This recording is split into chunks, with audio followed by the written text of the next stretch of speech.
लोग ये बता रहा होगा आपको कि बड़े बड़े दल और नेता को चुनाव जिताते हैं।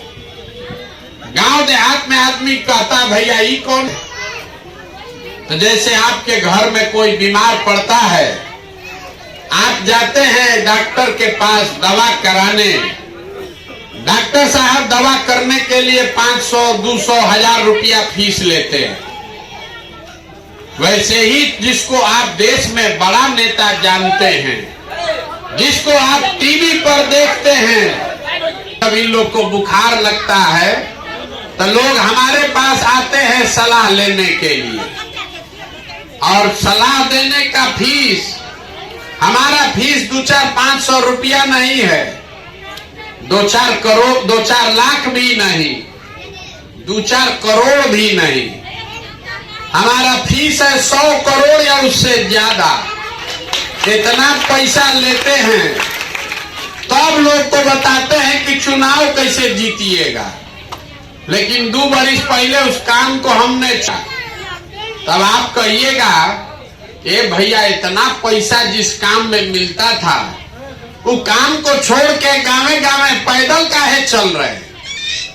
काम को इसलिए छोड़े कि 10 बरस बड़े बड़े दल और नेताओं के साथ रह के, और दल के जीतने से जनता का जीवन नहीं बदलता है। कि हमको आपको लगता है हमारा नेता जीत गया, हमारा दल जीत गया, हमारा जात वाला जीत गया। जो जीत गया वो जीत के हेलीकॉप्टर पर गया, और आपका बच्चा उसी गली में घूम रहा है। तो हमको ये लगा, अनुभव हुआ कि अगर भगवान ने हमको ऐसा शक्ति बुद्धि दिया है, जिसका हाथ पकड़ते हैं, जिसको सलाह देते हैं वही जीत के राजा बन गया, तो नेता दल को तो बहुत जिता लिए। तो कोई मुखिया बने, कोई विधायक बने, अगर आपका बच्चा पढ़ लिख जाएगा, पढ़ लिख के नौकरी रोजगार पा जाएगा, इतना बात सबको बुझा रहा है। तो जितना आप समझदार लोग यहाँ भी बोले हैं कि भैया पढ़ाई होना चाहिए, सब आदमी अपने अपने बच्चों का चेहरा जरा याद कर लीजिए। एक बार ईमानदारी से बताइए, आप में से किसने पढ़ाई के लिए वोट दिया है? देखिए नजर घुमा के पूरा गांव का दुर्दशा। एक आदमी का भी दम नहीं है कि कह दे कि भैया हम पढ़ाई के लिए वोट दिए। ये आपके बर्बादी का पहला कारण है। अभी कितना जोर से आप बोले हैं ए भैया पढ़ाई होना चाहिए, लेकिन आपने जीवन में कभी पढ़ाई के लिए वोट नहीं दिया।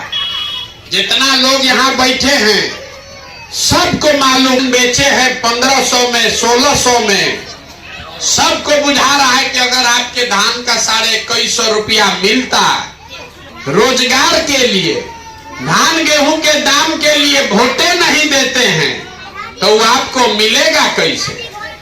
अब इसमें से कोई खड़ा होके कहेगा कि ए भैया बिहार में किसको वोट दिया जाए, बिहार में तो सब चोरे हैं, किसको वोट देंगे तो रोजगार मिलेगा? यही रास्ता अभी आपको बताने हैं। जिसको भी वोट दिया उन नेताओं ने आपका काम किया है कि नहीं किया है? नेताओं ने आपका काम किया है कि नहीं किया है? किया है कि नहीं किया है? नहीं किया है। तब बिहार में बड़ा चोरी भ्रष्टाचार है। 1 किलो अनाज तो आपके हक का चोरी हो रहा है, लेकिन 4 किलो अनाज यहाँ के गरीब को मिल रहा है कि नहीं मिल रहा है? बोलिए ना भैया, 4 किलो मिल रहा है कि नहीं मिल रहा है? मिल रहा है। आपने, हमने वोट दिया राम मंदिर बनाने के लिए, अयोध्या चाहिए, तो आपके गांव में स्कूल, अस्पताल, फैक्ट्री नहीं बना, नाली गली नहीं बना, लेकिन अयोध्या में बड़ा राम मंदिर बन रहा है कि नहीं बन रहा है? सबको बोलना है, हाँ चाहे ना बोलने में भी दम लग रहा है। बन रहा है कि नहीं बन रहा है? आपने, हमने वोट दिया नीतीश कुमार को बिहार में बिजली का दशा सुधारने के लिए, तो नीतीश बाबू के राज में इसी बदहाल बिहार में बिजली का बिल 2000 आए चाहे 6000, घरे घरे बिजली आया है कि नहीं आया है?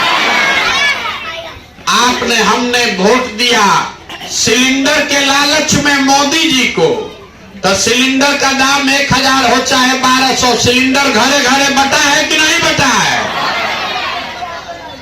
आपने हमने वोट दिया जात के नाम पर अपने जात के नेता को, तो बिहार में आपके बच्चे का पढ़ाई रोजगार का कोई बात हो चाहे मत हो, जात का बात और जात का गिनती पूरा बिहार में हुआ है कि नहीं हुआ है? आपने हमने वोट दिया मोदी जी का चेहरा देखकर। लोग कहता है कि सांसद विधायक को नहीं दिए हैं, मोदी जी को देखकर दिए हैं। तब सांसद विधायक मुखिया 5 बरिस अपना मुंह नहीं दिखाया, लेकिन मोदी जी अपना चमकता हुआ चेहरा सुबह शाम टीवी में, अखबार में, मोबाइल में दिखा रहे हैं कि नहीं दिखा रहे हैं? गुजरात में बड़ा विकास किए हैं, तो गुजरात में मोदी जी विकास कर रहे हैं, वहां फैक्ट्री चल रही है।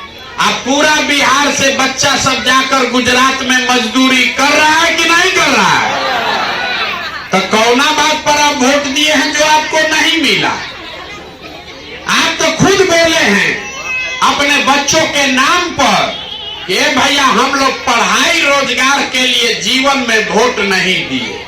16 महीना से अपना घर परिवार छोड़कर गांवे गांव जाकर आपको यही बता रहे हैं कि अगर आप बोइएगा बबूल तो आम कहां से खाइएगा? वोट दीजिएगा 5 किलो अनाज के लिए तो रोजगार कहां से मिलेगा? वोट दीजिएगा जात के नाम पर तो आपके बच्चों के लिए पढ़ाई कहां से होगा? वोट दीजिएगा मंदिर बनाने के लिए तो फैक्ट्री कैसे बनेगा? यही बात बता रहे हैं। अगर आप अपना और अपने बच्चों का चिंता नहीं कीजिएगा तो दुनिया में कोई आपके बच्चों का चिंता क्यों करेगा? किसी को अपने बच्चों की चिंता ही नहीं है।